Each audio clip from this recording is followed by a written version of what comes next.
మొదటి సమూయేలు గ్రంథము 16వ అధ్యాయము 7వ వచనము. అయితే యెహోవా సమూయేలుతో ఈలాగు సెలవిచ్చెను, అతని రూపమును అతని ఎత్తును లక్ష్యపెట్టకుము. మనుషులు లక్ష్యపెట్టు వాటిని యెహోవా లక్ష్యపెట్టడు. నేను అతనిని త్రోసివేసి ఉన్నాను. మనుషులు పైరూపమును లక్ష్యపెట్టుదురు కానీ యెహోవా హృదయమును లక్ష్యపెట్టును. చదవబడిన ఈ వచనంలో దేవుడు ఒక యథార్థమైన విషయాన్ని తెలియజేస్తున్నాడు. అదేమిటంటే, నీ హృదయంలో ఉన్న బాధ మనుషులకు అక్కర్లేదు, నీ వేదన కూడా మనుషులకు అక్కర్లేదు.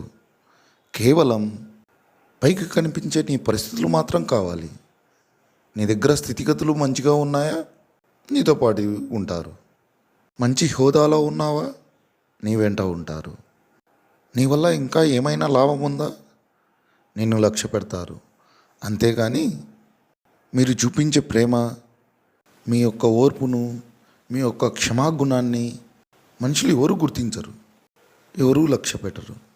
కానీ దేవుడు మాత్రమే మీ బాధను, మీ ఓర్పును, మీ కష్టాన్ని, మీ సహనాన్ని, మీ యొక్క ప్రేమను దేవుడు లక్ష్య పెట్టడమే కాకుండా మీ అవసరాలను, మీ కష్టాలను, మీ ఇబ్బందులను ఎరిగిన వాడై ఉన్నాడు.